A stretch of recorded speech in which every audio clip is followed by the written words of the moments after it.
Let me introduce myself. I am Winston Churchill. I was named the Prime Minister of Great Britain on May 10, 1940, following the resignation of Neville Chamberlain. Britain was now engulfed in World War II. I tried to warn the world of Hitler and his Nazi aggression, but to no avail. The day I took office, Hitler launched an invasion on Belgium, France, the Netherlands, and Luxembourg. I knew Britain would now have to face its supreme test. Since World War I had played a critical role in modernizing the Royal Navy. I felt the need for a well-equipped army. I pushed for the development of new military strategies, technologies, and weapon systems. I was laying down the foundation for a successful defense of Great Britain. By May 26 of 1940, German forces had pushed back French and British troops to the port of Dunkirk. I quickly put Admiral Ramsay in charge of a troop evacuation known as Operation Dynamo. Hundreds of civilian vessels and our own Navy destroyers made the crossing to Dunkirk time after time, without rest, risking terrible losses, but saving over 338,000. Operation Dynamo became known as the Miracle of Dunkirk. I call it the Miracle of Deliverance. But Hitler called it a victory for Germany. But Operation Dynamo, the biggest evacuation in military history, had successfully brought back to us some of our most trained and experienced soldiers, and also created the Dunkirk spirit, which helped us to fight on. So on June 4th, I knew I had to convince those members of cabinet who were considering peace negotiations with Hitler that we could not surrender. On Parliament floor, I stated, I am convinced that you would rise up and tear me down if I were to even consider parley or surrender. But if this Long Island story of ours is to end, let it only end when each of us lie on the ground, choking on our own blood. For wars are not won through evacuations. What happened in France was a colossal military disaster, but it was also a miracle of deliverance. We shall fight to the end. We shall fight on the beaches. We shall fight on the landing grounds and in the fields. We shall fight in the streets. We shall never surrender. After the fall of France, in June of 1940, Hitler now stood looking across the English Channel at the one fighting obstacle in his way. His preliminary fighting was over. He was ready for the main event. The Battle of Britain was about to begin. This would be the turning point of World War II. In my speech on June 16th, I told the British people that I expected the Battle of Britain to begin.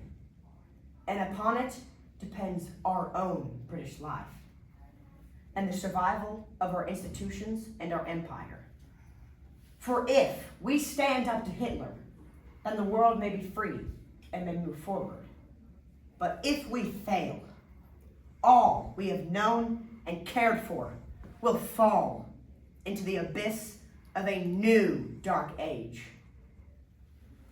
So let us now brace ourselves and bear ourselves in our duties, that if the British Empire and its Commonwealth may last for 1,000 years, may men still look back and say, this was our finest hour.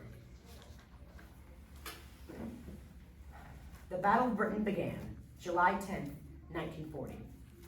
It was fought above the skies between the German Luftwaffe and the Royal Air Force. At the start of the Battle of Britain, the RAF only had 520 aircraft, but the civilians of Britain began manufacturing aircraft at 500 per month to the Germans' 300. British engineers and scientists developed one of the world's first integrated defense systems, nicknamed Chain Home. It was a radar consisting of 21 towers ringing the British coastline. These towers and civilian observers could alert a squadron to meet the inbound enemy planes. In the dead of night, on September 7th, 1940, 348 bombers and 617 fighters targeted English cities. And the bombings would last for 57 more consecutive nights. We had tried to prepare for the Blitz, but it wasn't enough. Hitler hoped to gain air superiority and hoped to invade Britain, nicknamed Operation Sea Lion. The Luftwaffe started by attacking coastal targets and shipping operations in the English Channel. Then they moved inland to concentrate on airfields and communication centers. But the Luftwaffe overestimated the damage that they were inflicting and came to the conclusion that the RAF was on its last legs. So they shifted their attacks to London, also known as the Blitz. We had tried to prepare for the Blitz. We set up a massive evacuation plan, evacuating over 1.5 million civilians, mainly children, to rural locations. We also had air raid shelters built. So, in the dead of night, on September 7th, 1940, 348 bombers and 617 fighters targeted English cities. And the bombings would last for 57 more consecutive nights. But the Blitz not only targeted London, but the whole country, killing 40,000 and leveling over 1 million homes. But through death, fear, hunger, and living underground, we fought on. We worked to defend our home in any way we could. Tens of thousands manned observation posts. The Women's Auxiliary Force served as radar operators and plotters. And 1.5 million local defense volunteers were set up as a last line of defense. What Hitler did not understand is that in a democracy, it is not the government that makes the war, but the people.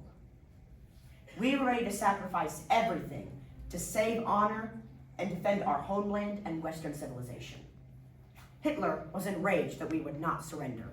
He said, "We will burn them to ashes." Under a full moon, on May 10th, 1941, the Luftwaffe dropped 700 tons of firebombs on London. But after 8 months of consecutive air raids and 43,000 civilians killed, we did not crumble. The Battle of Britain was won. The turning point of the war had been reached. And with it, a message was sent to the world that the Nazis had felt the first bitter taste of the dirt of defeat. And with it, gone was their legend of invincibility. Hitler's intentions had been to break the British morale. But we had successfully fended off the Nazis without a single Nazi soldier stepping foot on British soil. These were the men that belonged to what Hitler called those weak, soft soldiers of our democracies. Our country and the fate of the world held on the sacrifice of these brave airmen. With Britain persevering, we would now act as a stronghold and a springboard for all Allied forces until a final victory was won. It encouraged Hitler to move to the east, in where he hoped to achieve an easy victory over the Soviet Union and turn back on Britain. But this would seal the fate of the Third Reich. I was so proud of my countrymen. Through all of the hardships they endured, they never gave in. August 15th, 1945, VJ Day, was a glorious day for England.